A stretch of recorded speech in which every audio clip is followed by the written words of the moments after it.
Peace, peace, everyone. It's your girl, Siquoyia Blue. I'm back in here with another episode. Happy August. I'm glad we made it to August. I took some time off in July and sorry about I didn't let you all know, but if you can subscribe to my Substack, because I'm going to start giving updates as far as if I have to miss a week or if I'm not putting out a show, you will know. I'm going to start mentioning that so people can be prepared from not having a show. But I had to take some time off. Had some stuff going on, and I mean, nothing bad though, because, life is life, do you go through ups, you go through downs, but as long as you're alive, you're pretty much okay. Ain't nothing that can bring you down if you're alive and got that fighter spirit in you. But today I want to talk about a deep topic. This podcast is about challenging your perspective and sharing stories. So this episode's kind of personal to me. It's heavy, it's uncomfortable, but it's necessary. We're diving into a silent crisis that's not getting enough attention. The mass exodus of Black women from the workforce. Now, let me make this clear. A lot of people have lost their jobs of all races due to AI, all types of things. But I do think that this topic is a little bit different because a lot of Black women were working in these federal positions. And of course, Trump has cut these positions out, and which has caused Black women to lose their jobs. So, recently I read a LinkedIn post and it went viral stating that over 300,000 Black women lost their jobs or left the workforce within a span of a few months. Now, I thought that was deep because if we didn't leave, we got kind of pushed out, I mean, of course, online, they're like, oh, we starting a business. Everybody's starting a business. Starting a business is not for the faint of heart. It's not easy. As an entrepreneur, I can say that right now. It's not a game. You don't just get into it and you're rich in 5 minutes unless you got a rich uncle or you already was popping on social media, which is a task within itself. So I really don't know why they say left. We didn't leave. I mean, some have left. And let me tell you, I actually was somebody that did leave. Like, I wasn't pushed out, but I was pushed out on the silent end, but they didn't lay me off. I had left, a company recently, and it was due to harassment and stuff like that. And I wasn't being treated fairly. So I had to really think hard. I was making really good money. I've been in tech for 10 years now. And I was like, yo, I don't want to leave this job. I'm investing into the podcast. I'm investing into my other businesses. And, it was just it was an easy job or remote. And I have a love for tech, like I tell you all, music is my first love and tech is my second. So it's one of those things where I didn't think that would happen to me. I didn't think I would quit a high paying job. I was like, huh? But I mean, a new manager came in or February and it wasn't cool. He didn't like that I knew anything. He was just not a good guy.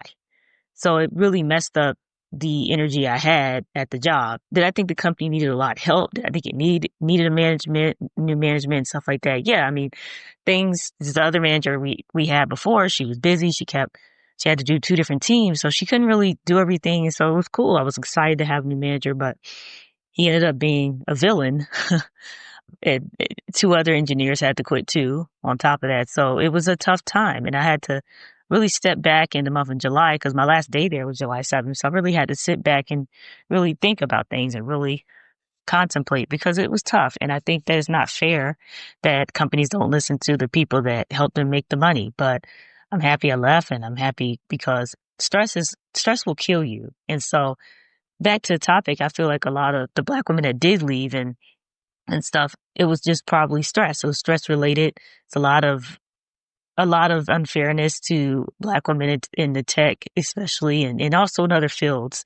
Even though most of these Black women were not in tech, there's not a lot of Black women in tech. So it's like, what, 0.3% of us? So it's not like, a lot of us are not even in it. But most Black women are in government jobs and stuff like that. And they held it down. They was making a lot of money. So it's just disappointing.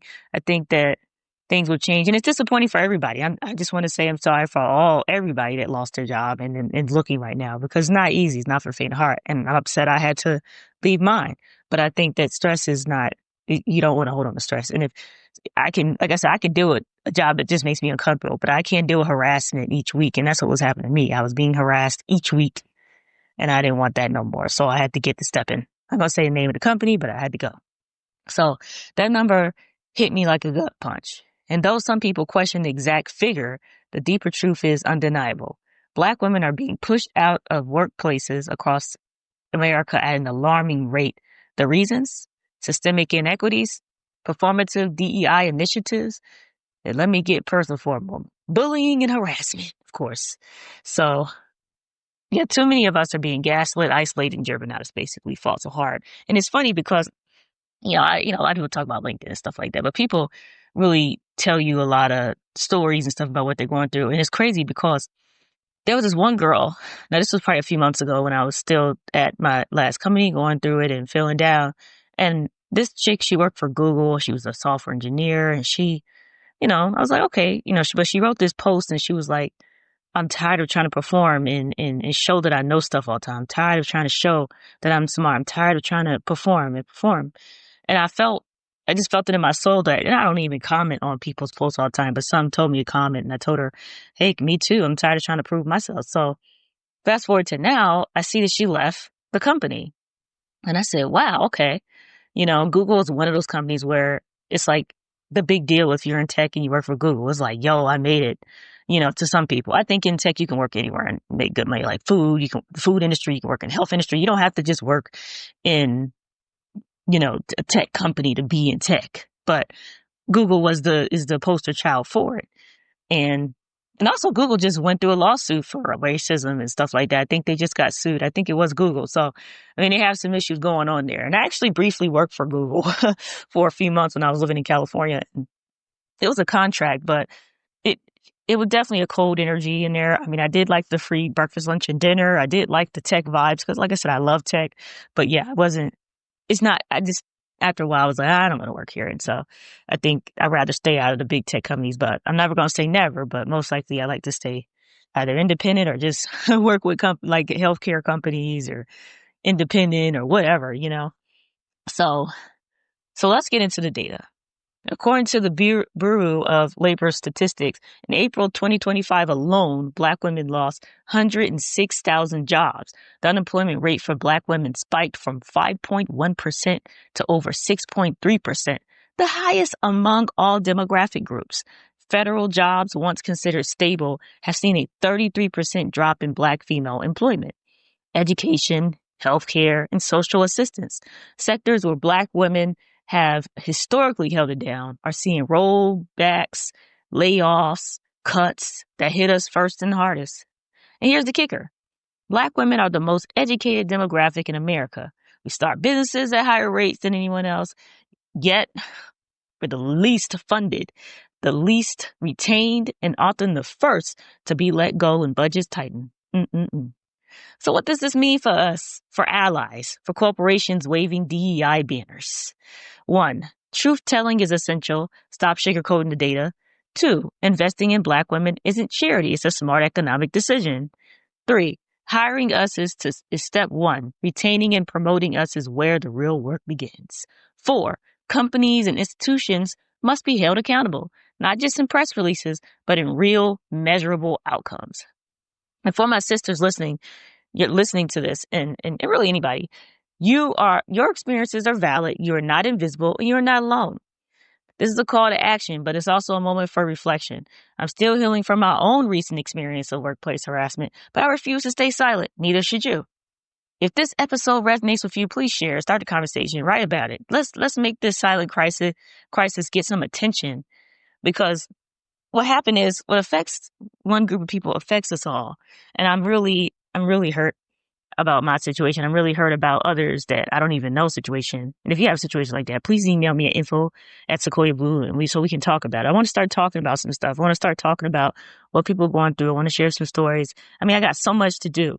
And I think that things do happen for a weird reason. But I just want to tell everybody out here that's struggling with trying to get a job or getting a job they like, or just having a business, for Christ's sake, keep going. Don't give up, and know that you're important. You're valuable. You're just do the work. Don't give up, stay consistent, and believe in yourself. And hang around the right people, because you ain't hanging around the right people, then I don't know what to tell you. You got to hang around the right people. You got to hang around people that's going to motivate you and keep you going, because life is short and there's a lot going on right now. It's a lot changing. Protect yourself, protect your family, stay curious, stay awake, keep your eyes open, keep your head on the swivel. and stay curious out in these streets. Read books, study, get ready because it's about to go down. Go to the gym, work out, get your body right, drink plenty of water. Until next time, peace, everybody. Oh, and don't forget to subscribe to Substack. Don't forget to subscribe to Substack. Blue, just type in Blue Alchemist Podcast. Subscribe. Me posting some stuff up there that I may not say on the podcast. Gonna be some blog posts, some articles from other writers, possibly, and also just to stay in touch with me. Just subscribe to Substack. All right, thanks everybody.